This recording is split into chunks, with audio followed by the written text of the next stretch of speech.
الحمد لله نحمده ونستعينه ونستغفره ونؤمن به ونتوكل عليه ونعوذ بالله من شرور أنفسنا ومن سيئات أعمالنا من يهده الله فلا مضل له ومن يضلله فلا هادي له ونشهد أن لا إله إلا الله وحده لا شريك له ونشهد أن سيدنا وحبيبنا ومولانا محمدًا عبده ورسوله صلى الله تعالى عليه وعلى آله وصحبه وأزواجه وذريته وبارك وسلم تسليما كثيرا أما بعد فأعوذ بالله من الشيطان الرجيم بسم الله الرحمن الرحيم قال موسى لقومه استعينوا بالله واصبروا إن الأرض لله يورثها من يشاء من عباده والعاقبة للمتقين قالوا أوذينا من قبل أن تأتينا ومن بعد ما جئتنا قال عسى ربكم أن يهلك عدوكم ويستخلفكم في الأرض فينظر كيف تعملون وقال تعالى الذين إن مكناهم في الأرض أقاموا الصلاة وآتوا الزكاة وأمروا بالمعروف ونهوا عن المنكر ولله عاقبة الأمور وقال تعالى واذكروا إذ أنتم قليل مستضعفون في الأرض تخافون أن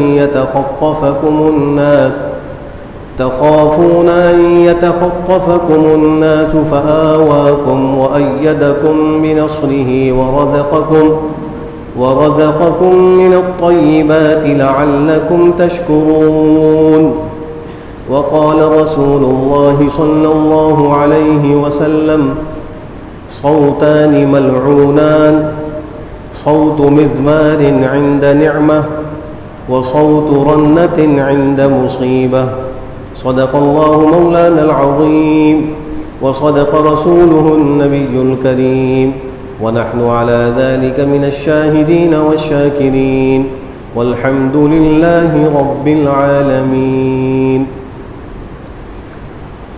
بزرگان محترم اور برادران عزیز، 14 اگست ایک تاریخی دن ہے. آج سے تقریباً 74 سال قبل 27 رمضان المبارک سن 1366 ہجری بمطابق 14 اگست 1947 کو اللہ سبحانہ و تعالی نے مسلمانوں کو ایک عظیم الشان بے مثال لازوال نعمت سے مشرف فرمایا، اور وہ نعمت اسلامی جمہوریہ پاکستان کی صورت میں ہمارے سامنے موجود ہے. اس نعمت پر اللہ کا جتنا شکر ادا کیا جائے وہ کم ہے، اور ملک اور بیرون ملک میں رہنے والے پاکستانی اور پاکستان سے محبت کرنے والے ہر سال 14 اگست کے دن مختلف تقریبات کا انعقاد کر کے اور مختلف محافل کا انعقاد کر کے اس نعمت کی یاد دہانی کا فریضہ انجام دیتے ہیں. ضرورت اس کی ہے کہ ہم اس مبارک موقع پر اپنی نوجوان نسل کو پاکستان کے بننے کی جو تاریخ ہے اور اس تحریک کی جو تفصیلات ہیں وہ منتقل کریں، اور اس نوجوان نسل کو بتلائیں کہ یہ ملک اللہ کی کتنی بڑی نعمت ہے اور کتنی قربانیوں کے بعد یہ حاصل ہوا ہے. اس لیے کہ ملک دشمن عناصر اور دین مخالف قوتیں ان کی کوشش یہی ہے کہ کہ اس تاریخ کو کسی طرح مسخ کیا جائے اور یہ تاریخ آگے آنے والی نوجوان نسلوں تک نہ پہنچنے پائے. اور اس کے نتیجے میں ہم دیکھتے ہیں کہ ہمارے بہت سے نوجوان اس تاریخ سے بالکل بے خبر ہیں، جانتے ہی نہیں. بہت سے لوگوں کو یہ معلوم ہی نہیں کہ جس دن پاکستان آزاد ہوا تو وہ 27 رمضان المبارک تھا. اللہ سبحانہ و تعالیٰ نے اس عظیم الشان نعمت کا ایک ظاہری سبب وہ بھی یہ موجود فرمایا کہ 27 رمضان المبارک جو رمضان المبارک کے آخری عشرے کی طاق راتوں میں ایک بہترین طاق رات ہے، اکثر کے نزدیک شب قدر اسی رات میں ہوتی ہے. یہ اکثر علماء کی رائے. اس میں اللہ نے یہ نعمت عطا فرمائی. اور سن ہجری 1366، آج سن ہجری 1443 کا آغاز ہو چکا ہے. تو اسلامی اعتبار سے تقریباً 75 سال ہو رہے ہیں اور انگریزی اعتبار سے 74 سال کے قریب یہ بن رہے ہیں کہ اس کے اندر اتنا جو ایک لمبا چوڑا یہ وقت گزرا ہے. تو آہستہ آہستہ یہ تاریخ ہماری نوجوان نسل سے اوجھل ہوتی جا رہی ہے. اس تحریک میں اور اس پاکستان کے آزاد کرنے میں جتنے اس زمانے کے طبقات تھے اور جتنے مکاتب فکر تھے، انہوں نے اپنی بھرپور صلاحیتیں اس کے لیے لگائیں. چاہے وہ طبقہ طلبہ کا ہو، چاہے وہ وکلاء کا ہو، چاہے وہ تاجر برادری ہو، اور چاہے وہ انجینئر اور ڈاکٹروں کا طبقہ ہو، اور چاہے وہ اہل علم اور علماء کا طبقہ ہو، خواہ وہ کسی بھی مکتب فکر سے تعلق رکھتے ہوں، انہوں نے اس ملک کی آزادی میں اپنی صلاحیتوں کو خرچ کیا. ہمیں ان لوگوں کی قربانیوں کو بھولنا نہیں چاہیے. ان کو یاد رکھنا چاہیے کہ اس ملک کی تاریخ میں اور اس کی آزادی میں ان کا کیا کردار تھا. جب بھی آپ تاریخ کا مطالعہ کریں گے اور تحریک پاکستان کا مطالعہ کریں گے تو آپ محسوس کریں گے کہ اس تحریک کا آغاز وہ معرکہ بالاکوٹ سے ہوتا ہے، جس کے لیے حضرت شاہ اسماعیل شہید رحمہ اللہ اور حضرت سید احمد شہید رحمہ اللہ اپنے لشکر کو لے کر آئے تھے، اور سکھوں کے ساتھ بالاکوٹ کے مقام پر ایک مشہور معرکہ ہوا، اور یہ دونوں حضرات علماء کرام اسی مقام پر شہید ہوئے. آج بالاکوٹ میں ان کے مقبرے موجود ہیں. وہ جو تحریک تھی وہ ہندوستان کو انگریزوں سے آزاد کرانے کی تھی. وہ اس لیے تھی کہ ہندوستان اور بر صغیر سے انگریز کو نکالا جائے. اس تحریک کے بعد پھر دوسری تحریک جو شروع ہوئی وہ 1857 کی جنگ آزادی تھی، اور اس کے اندر بھی جتنی قربانیاں لگی تاریخ کے طالب علم اور مطالعہ کرنے والے سے وہ اوجھل نہیں ہے. اور اس میں بھی جو علماء کا کردار تھا وہ بالکل روز روشن کی طرح واضح ہے. سید الطائفہ پیر طریقت حضرت شاہ حاجی امداد اللہ مہاجر مکی رحمہ اللہ، وہ اس وقت اس لشکر کی سپہ سالاری فرما رہے تھے جو تحریک آزادی 1857 کی کے موقع پر انگریزوں کو نکالنے کے لیے ایک بھرپور کوشش کی جا رہی تھی. اور ان کے حجرے کے ساتھی حافظ ضامن شہید وہ اسی تحریک میں شہید ہوئے. آزادی کی اس تحریک میں کتنی قربانیاں لگی.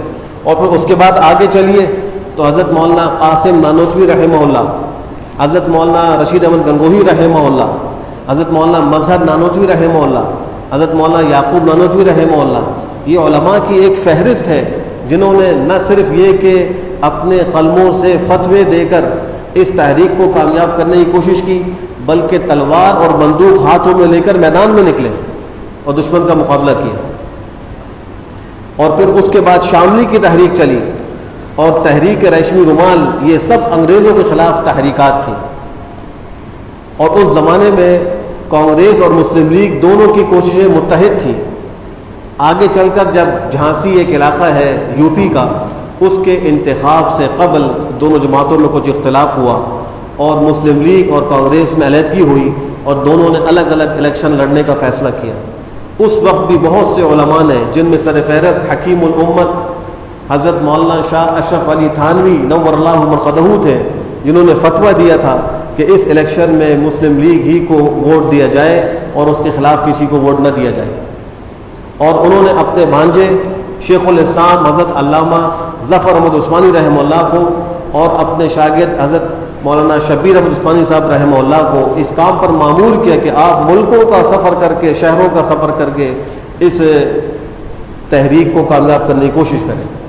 تو زبان سے بھی انہوں نے کوشش کی، تقریریں کی، تحریر سے بھی کوششیں کی، فتاوے دیے، مضامین لکھے، اور عملی طور پر بھی اپنا حصہ اس میں انہوں نے رکھا، جس کے نتیجے میں اللہ سبحانہ و تعالیٰ نے ہمیں یہ مملکت خداداد پاکستان نصیب فرمایا. اور پھر اس بات پر بھی غور کرنے کی ضرورت ہے اس مبارک موقع پہ کہ اس پاکستان کو کس مقصد کے لیے بنایا گیا تھا،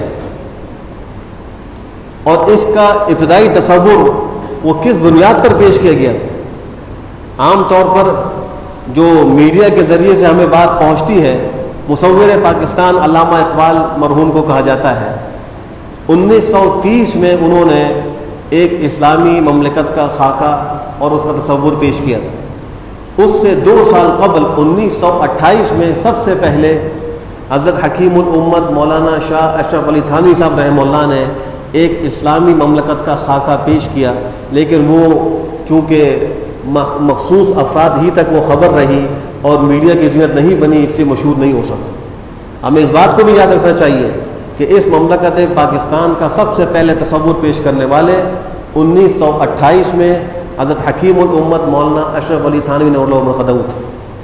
اور وہ فرماتے تھے کہ میں دل چاہتا ہے کہ ایک الگ ایسی مملکت ہو جہاں مسلمان شاعر اسلام کے آزاد کرنے میں بالکل دوسروں کے ماتحت نہ ہو، آزاد ہوں، احکام اسلام پر عمل پیرا ہونے میں ان کو کسی رکاوٹ کا سامنا نہ ہو.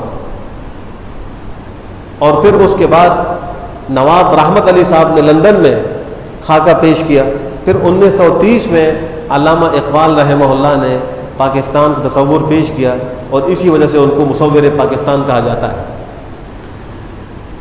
اور اس بات کو بھی سمجھنا چاہیے کہ قائد اعظم محمد علی جناح رحمۃ اللہ علیہ نے اس پاکستان کو آزاد کرنے کی جو تحریک تھی، اس کے مقصد کو کس انداز میں بیان کیا ہے.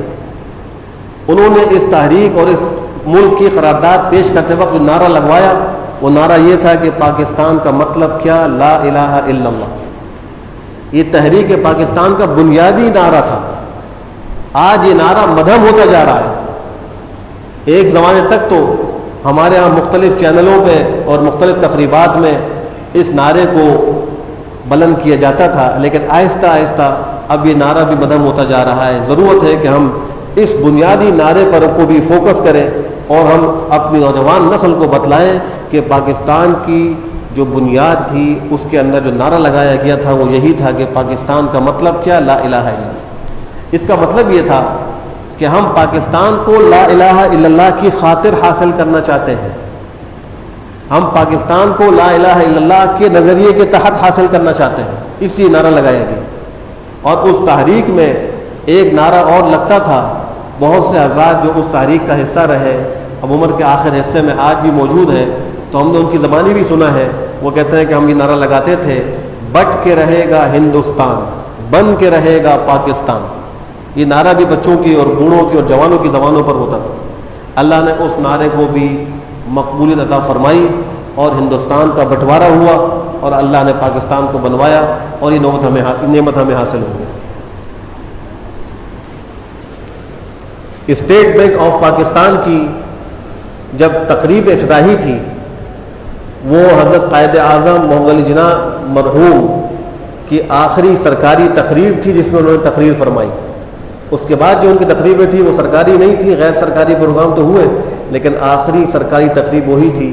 اس میں انہوں نے کہا ہم چاہتے ہیں کہ ہمارا معاشی نظام اسلام کے اصولوں کے ماتحت ہو.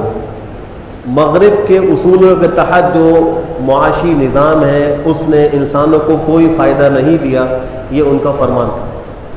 لیکن آج دیکھیے کہ ہمارے اس ملک میں اسلامی بینکاری وہ سرکاری سطح پر نہیں کی جا رہی.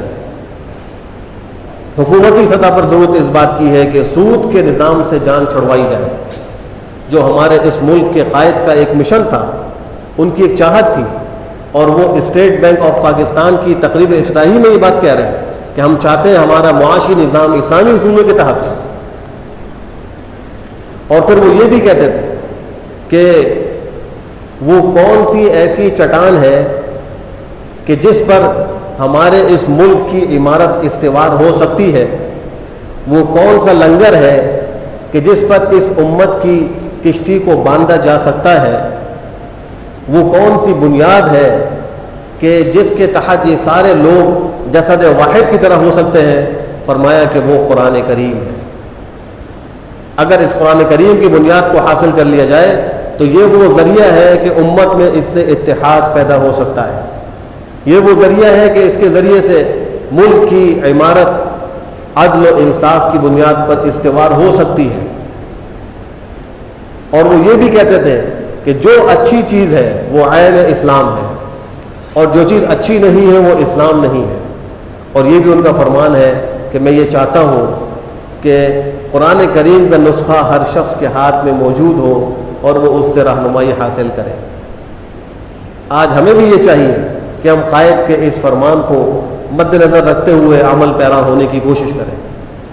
قرآن کریم کی چند آیات میں نے تلاوت کی ہیں، اس میں پہلی آیت میں اللہ سبحانہ و تعالیٰ نے بنی اسرائیل کا ایک واقعہ ذکر کیا ہے۔ جب بنی اسرائیل کو فرعونیوں پر غلبہ حاصل ہوا اور نجات ملی، آزادی ملی، اس موقع پہ حضرت موسیٰ علیہ السلام نے اپنی قوم سے خطاب کرتے ہوئے یوں فرمایا کہ استعینوا باللہ واصبروا، اللہ سے مدد طلب کرو اور صبر اختیار کرو۔ ان الارض للہ، زمین ساری اللہ کی ملک ہے۔ یورثها من یشاء من عبادی، اپنے بندوں میں جس کو چاہتا ہے اللہ اس زمین کا وارث بناتا ہے۔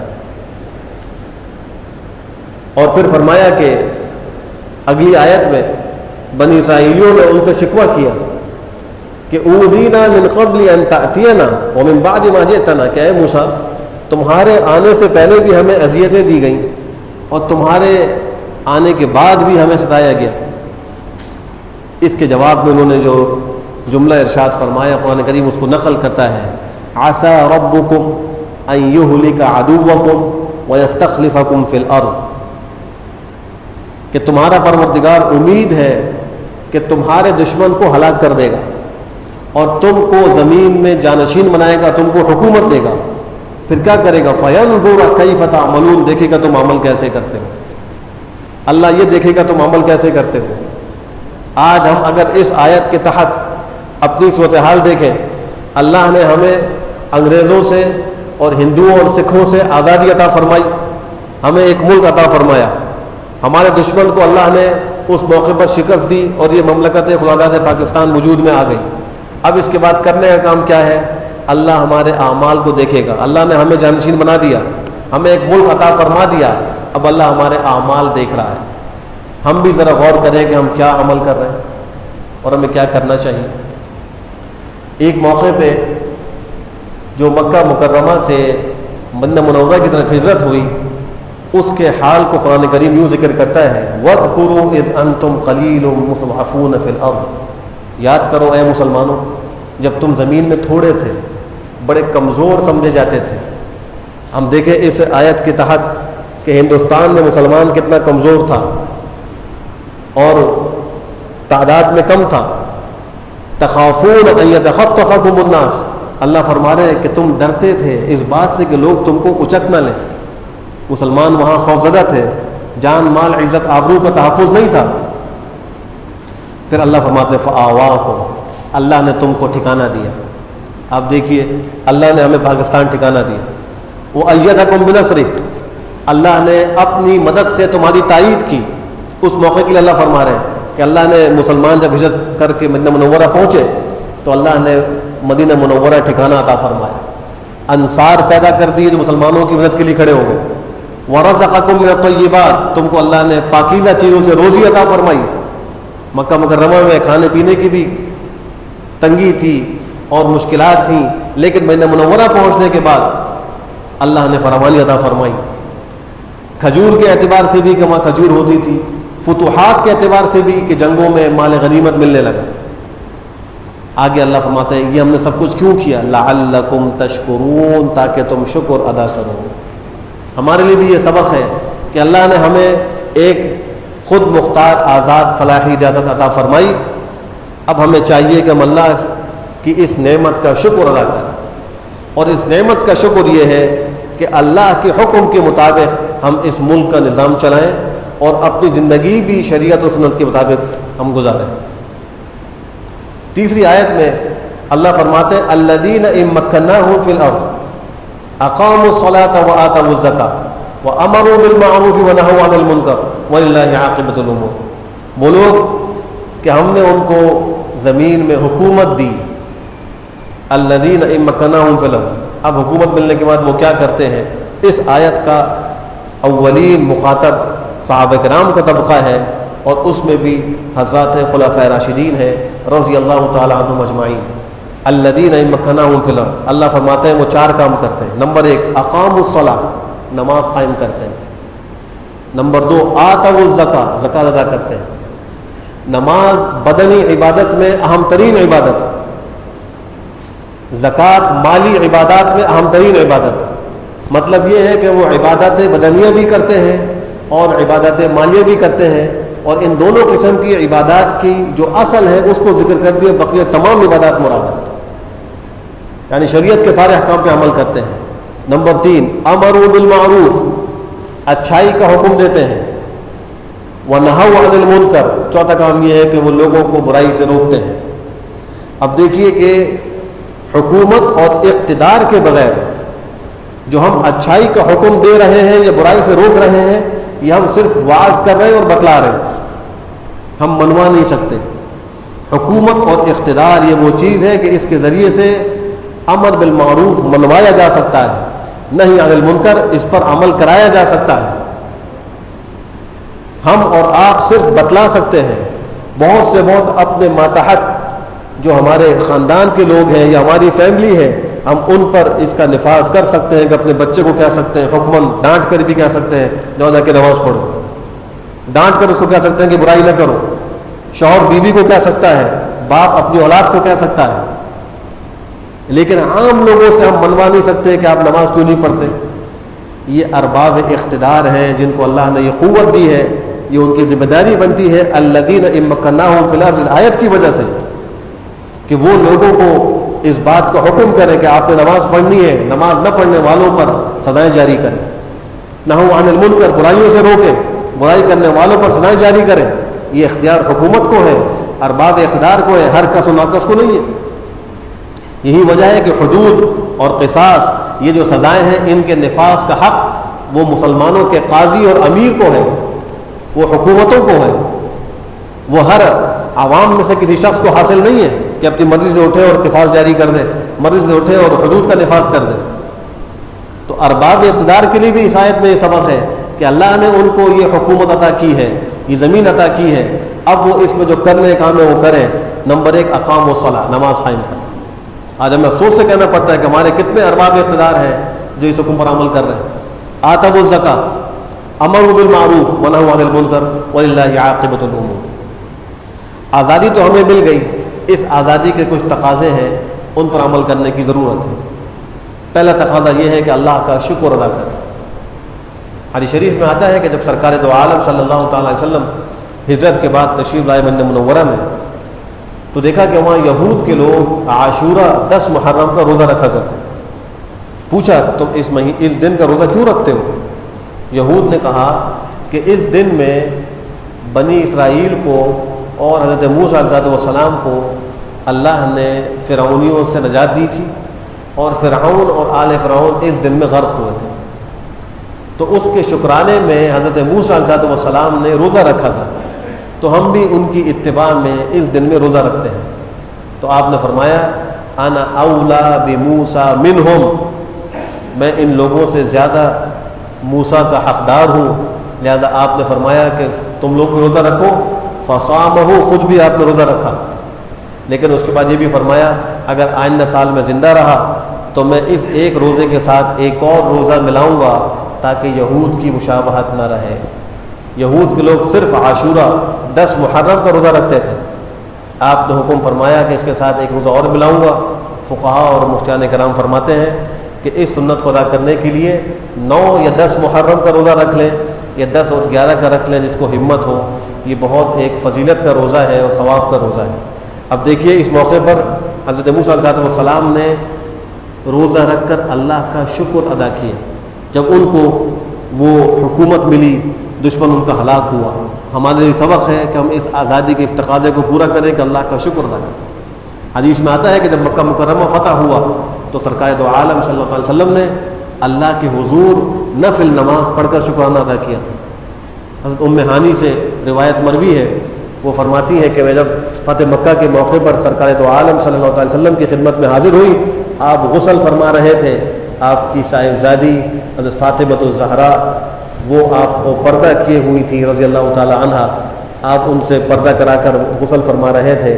آپ نے پوچھا کون آیا ہے؟ کہا کہ ام ہانی بنت ابی طالب، ابو طالب کی بیٹی ام ہانی آئی، حضرت علی کا وجہ کی ہمشیرہ تھی.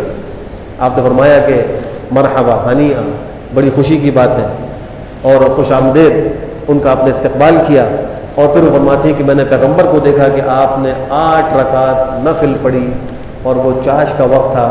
آپ نے چاش کی نیت سے، شکرانے کی نیت سے 8 رکعت اس موقع پہ آپ نے ادا فرمائے.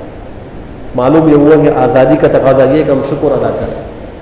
دوسرا تقاضا یہ ہے کہ ہم دین کی اقامت اور اسلام کے نظام کے نفاذ کی کوشش کریں اپنی اپنی حد تک. آج ہم آسانی سے کہہ دیتے ہیں کہ حکومت جو ہے اسلام قائم نہیں کر رہی. ٹھیک ہے، لیکن جہاں میری حکومت ہے میں وہاں اسلام قائم کر رہا ہوں یا نہیں؟ میری حکومت میرے گھر میں ہے، میرے بیوی بچوں پر ہے، میرے کاروبار پر ہے، میری دکان اور ملازمت پر ہے. کیا میں نے اپنی دکان اور ملازمت میں اسلامی احکام کو پورا اختیار کر لیا ہے؟ کیا میں نے گھر کے اندر جو شریعت کے احکام ان کو نافذ کر لیا ہے؟ تو ہر شخص کی ذمہ داری ہے کہ جو اس کی حدود ہے اس کے اندر دین کو قائم کرے. یہ بھی آزادی کا تقاضا ہے. وَلَوْ أَنَّهُمْ أَقَامُوا التَّوْرَاةَ وَالْإِنْجِيلَ وَمَا أُنزِلَ إِلَيْهِم مِّن رَّبِّهِمْ لَأَكَلُوا مِن فَوْقِهِمْ وَمِن تَحْتِ أَرْجُلِهِم مِّنْهُمْ أُمَّةٌ مُّقْتَصِدَةٌ وَكَثِيرٌ مِّنْهُمْ سَاءَ مَا يَعْمَلُونَ. اور ایک موقع پہ اللہ فرما رہے جناب نبی کریم صلی اللہ علیہ وسلم کو مخاطب بنا کر ثُمَّ جَعَلْنَاكَ عَلَىٰ شَرِيعَةٍ مِّنَ الْعِلْمِ، ہم نے آپ کو شریعت کا علم عطا کیا ہے، آپ کو ایک شریعت پر قائم کیا ہے. مقصد کیا ہے؟ مقصد یہ ہے کہ آپ اس کی اتباع کریں، خواہشات کی پیروی نہ کریں. حضرت داؤد علیہ السلام کو خطاب فرمایا یا داؤد انا جعلناک خلیفۃ فی الارض فاحکم بین الناس بالحق، لوگوں کے درمیان انصاف کے ساتھ فیصلہ کیجیے، حق کا اتباع کیجیے. معلوم یہ ہو کہ دین کی اقامت یہ اس زمین کی خلافت کا ایک تقاضا ہے. تو جب اللہ کسی کو زمین دے، حکومت دے، کہیں غلبہ دے تو تقاضا اس کا یہ ہے کہ وہاں دین اور اللہ کے احکام کو قائم کرنے کی کوشش کی جائے. اس موقع پر آزادی کا تقاضا یہ بھی ہے کہ جن لوگوں نے اس ملک کی آزادی کے لیے قربانیاں دی، 20 لاکھ نفوس قدسیہ کا خون بہا ہے، اگر ہم اس تاریخ کو پڑھیں رونگٹے کھڑے ہوتے ہیں، دل دوز، دل خراش، اندوہناک واقعات. ایک بات صرف ذکر کرتا ہوں کہ ٹرین وہاں سے آتی تھی اور وہ لاشوں سے بھری ہوئی ہوتی تھی. جب لوگ استقبال کرتے تھے تو بوگیوں سے خون ٹپک رہا ہوتا تھا، اندر لاشیں ہوتی تھی. ایک جگہ لکھا ہے کہ ایک بوگی کے اندر 1 سال کی عمر سے لے کر 5 سال کی عمر کے بچے تھے جو زندہ لاشوں کی طرح کل بلا رہے تھے. ان کے ہاتھ اور پیروں کو کاٹ دیا گیا تھا. یہ ہماری اس تحریک آزادی کی تاریخ ہے. تو آزادی کا تقاضا یہ ہے کہ ان شہداء کے لیے دعائیں کی جائیں اور ان کی ان قربانیوں کی قبولیت کی دعائیں کی جائیں. اسی طریقے سے آزادی کا تقاضا یہ بھی ہے کہ اللہ نے جو ہمیں یہ آزاد ملک عطا فرمایا ہے اس کی سالمیت کے لیے اور اس کے اندر امن و امان کے قیام کے لیے اور اس کی ترقی کے لیے اپنی پوری صلاحیتوں کو لگائیں. اس کی جغرافیائی سرحدوں کی حفاظت اس کا بھی اہتمام ہو اور اس کی نظریاتی سرحدوں کی حفاظت کا بھی انتظام.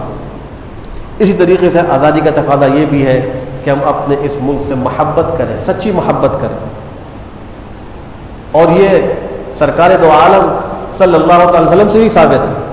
آپ مکہ مکرمہ سے نکل رہے ہیں اور آپ کو آپ کی قوم نے نکلنے پر مجبور کیا، ہجرت فرما رہے ہیں. ایک مقام پر کھڑے ہو کر مکہ مکرمہ کی زمین کو مخاطب بناتے ہیں ما احبکی من بلد ما احبکی الی ولولا ان قومی اخرجونی ما سکنت غیرکی، کہ تو کتنا بہترین ایک شہر ہے، تجھ سے مجھے کتنی محبت ہے، اگر میری قوم نے مجھے نہ نکالا ہوتا میں تیرے علاوہ کہیں اور سکونت اختیار نہ کرتا. معلوم یہ ہوا کہ اپنے ملک سے محبت پیغمبر کا طریقہ ہے، یہ بھی آزادی کا تقاضا ہے۔ پھر جب آپ نے اپنا وطن مدینہ منورہ کو بنایا، روایات میں آتا ہے سفر سے آپ تشریف لاتے تھے، جیسے ہی مدینہ منورہ کی مبارک دیواریں نظر آتی تھی تو اپنی اونٹنی کی رفتار کو تیز کر دیا کرتے تھے۔ یہ اس شہر کی محبت میں آپ کیا کرتے تھے۔ اگر اونٹنی کے علاوہ کوئی اور سواری ہوتی تو اس کو ایڑ لگاتے تھے اور دوڑا کے وہاں تک پہنچتے تھے۔ اس سے ہمیں سبق حاصل ہو رہا ہے کہ ہم اپنے اس ملک سے سچی پکی محبت کریں، اس ملک کو کسی بھی طریقے سے نقصان پہنچانے کا ہم کوئی کام نہ کریں۔ اللہ سبحانہ و تعالی ہم سب کو اس ملک کی قدر کرنے کی توفیق نصیب فرمائے، اور جس مقصد کے لیے یہ ملک بنایا گیا اللہ ہمیں اس مقصد کی حصول کی کوشش کرنے کی توفیق نصیب فرمائے۔ وآخر دعوانا ان الحمد للہ رب العالمین۔